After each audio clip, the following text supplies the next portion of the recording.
Welcome to our tutorial ng ating Milkbox Bear Brand. Since may nag-request, and ayan, pasensya na, yung ating costume ay binagyo. Naiwanan kasi siya sa labas.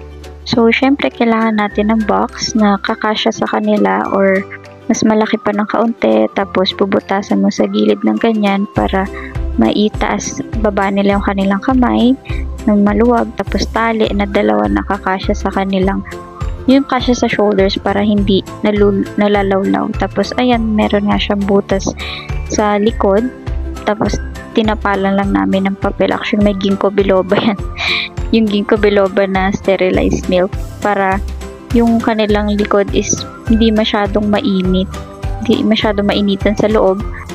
Tapos, dalawang butas na malaki sa baba at sa taas para nakakagalaw sila at the same time presko. Tapos ayan, sa branding naman, sa pagprint is, tinansya ko muna kung ilang papel ang magkakasya sa isang box sa harap, sa likod. So ayan, A4 ang gamit ko. Sa pagprint naman, ayan, since wala akong mahanap na logo lang ng Bear Brand na may sterilize, so nag-screenshot na lang ako sa isang site. Tapos, punta tayo sa Excel. Tapos, i-copy paste lang natin siya.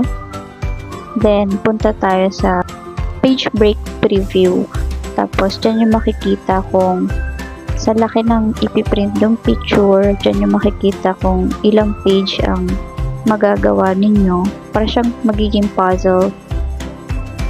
Tapos, ayan, adjust, tansya. Base dun sa sukat nyo, dun sa box ng papel. Tapos,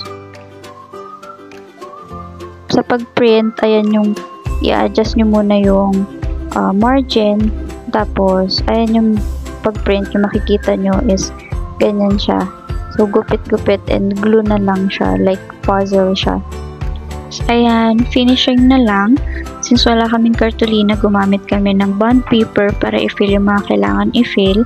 Then, if gusto nyo na may straw, tulad dito, ayan, kayo na lang bahala. Kami kasi hindi na namin nagawa since gabing-gabi na to and 7 AM yung call time yung laki na bukasan. Yun lang. Thank you!